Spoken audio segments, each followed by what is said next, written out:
بہت سی بیماریوں کے علاج میں جی جو پروٹوکول ہوتا ہے وہ عام زندگی سے اتنا ہٹ کے ہوتا ہے کہ لوگ علاج میں اتنا دخل نہیں دیتے. جیسے ایک ہڈی ٹوٹ جائے، پلستر لگانا ہے یا اس میں کیل ٹھوک کے ہڈی کو جوڑنا ہے تو لوگ عام طور پر اس میں اتنا دخل نہیں دیتے. ٹھیک. یا دل میں اسٹینٹ پڑنے ہیں تو لوگ تھوڑی سی رد و قد کے بعد ڈاکٹر کو کہتے ہیں کہ جو آپ بہتر سمجھیں، یا آپریشنز ہوتے ہیں. اسی طرح ٹیوبرکلوسس کا علاج یا ملیریا کا علاج.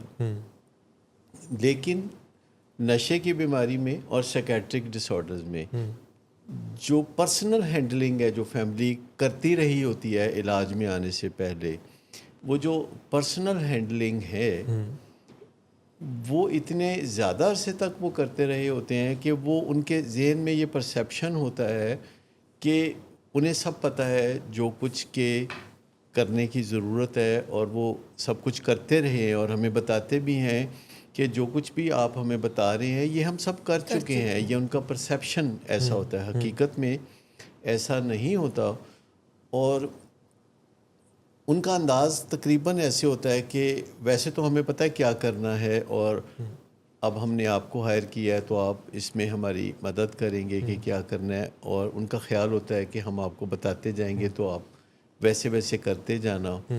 اور پھر ان کا یہ بھی انداز ہوتا ہے کہ ہم ذرا تھک گئے ہیں تو اس لیے ہم نے مزدور بیچ میں لگا دیے ہیں کہ تھوڑا سا ہمیں ریلیف مل جائے. اور ان کا بنیادی خیال یہ ہوتا ہے کہ اب آپ اسے سنبھالیں، بیبی سٹنگ کریں، اور ہم ذرا اپنے ضروری کام نپٹا لیں.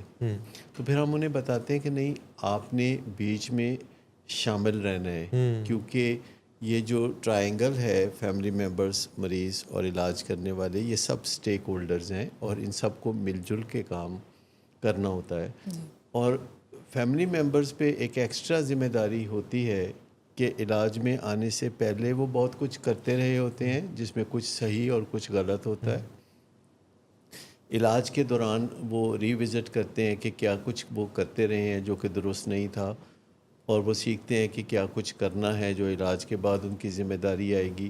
تو کسی حد تک اس بیماری میں جو علاج معالجہ ہے وہ فیملی کو سیکھنا پڑتا ہے. جیسے ڈائبٹیز میں بھی کچھ علاج معالجہ، مریض نے کھانا کیا ہے، مریض نے ایکسرسائز کرنی ہے، ان سب چیزوں کو فیملی سیکھتی ہے، اور پھر فیملی اس میں پیشنٹ کو موٹیویٹ بھی کرتی ہے، اس کا ساتھ بھی دیتی ہے.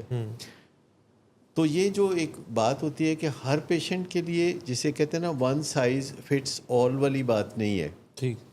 ہر مریض کی سچویشن یونیک ہے، اس کی بیماری کے کئی اجزاء بڑے خاص منفرد ہیں، اور ان کا علاج بھی اسی لحاظ سے ہے. اور پھر ایک پہلے سچویشن میں علاج کچھ اور ہوگا، اور پھر سچویشن بدلے گی تو علاج بھی بدلے گا. اور شروع میں عام طور پر آپ یہ کرتے ہیں کہ جو ایک پیشنٹ نیا نیا علاج میں آتا ہے اور ایک فیملی جو نئی نئی علاج میں پیشنٹ کو لے کے آتی ہے، ان کے ساتھ جو ہدایت کاری کا انداز جو ہے نا وہ زیادہ اپناتے ہیں، کیونکہ ان کو تو پتہ نہیں ہوتا کیا کرنا ہے. تو پھر آپ انہیں بتاتے ہیں کہ کیا کرنا ہے. اور فیملی چونکہ جب علاج میں پیشنٹ کو لے کے آتی ہے تو فیملی کچھ پرجوش بھی ہوتی ہے، ماننے کے لیے تیار بھی ہوتی ہے. شروع میں تو وہ کہہ رہے ہوتے ہیں کہ آپ کچھ بھی بولیں ہم آپ کی بات مانیں گے. اور اس وقت ان کو ایکچولی ان کا فریم آف مائنڈ نہیں ہوتا یا پرسیپشن نہیں ہوتا کہ کیا کچھ کرنے کی ضرورت ہے. وہ سمجھتے ہیں کہ جو کچھ وہ پہلے کرتے رہے ہیں وہی کچھ آگے بھی کرنے کی ضرورت ہے، اور ان کو تو پتہ ہے کہ پہلے کیا کرتے رہے ہیں اور آگے بھی وہ وہی ایسا کر لیں گے. مثال کے طور پر ان کا خیال ہوتا ہے کہ مریض کی نگرانی کوئی بہت امپورٹنٹ کام ہے جو ہمیں کرنا ہوگا، پولیسنگ کرنی ہوگی، گھیرا ڈال کے رکھنا ہوگا، اور مریض کو روک ٹوک کرنی ہوگی. یہ ان کا سب خیال ہوتا ہے. اب اس میں بہت ساری ڈسٹارشن ہے کہ آپ 2 دن، 4 دن، مہینہ، 15 دن، کتنے دن کسی بندے کی نگرانی کر لیں گے. کیونکہ جو تمنا فیملی کے دل میں ہے کہ مریض نشہ چھوڑ کے اچھی زندگی گزارے، یہی تمنا اگلے مرحلے میں ہم نے مریض کے اندر پیدا کرنی ہوتی ہے، ایک جلتی ہوئی تمنا کہ وہ نشے کے بغیر ایک مزیدار زندگی گزار سکے. اور یہ چیزیں جو ہیں کچھ سکلز سکھانے سے آتی ہیں. اس میں خالی جوش و جذبہ نہیں چاہیے, طریقہ کار بھی چاہیے. فیملی کو بھی اور پیشنٹ کو بھی ایک طریقہ کار چاہیے. تو ہم احتیاطاً اپنے مریضوں کو کچھ ڈیولپمنٹل لیولز کے لحاظ سے ٹریٹ کر رہے ہوتے ہیں. پس پردہ مریض کا علاج چل رہا ہوتا ہے تو ایک بیس لائن ڈیولپمنٹل لیول ہوتا ہے. ٹھیک.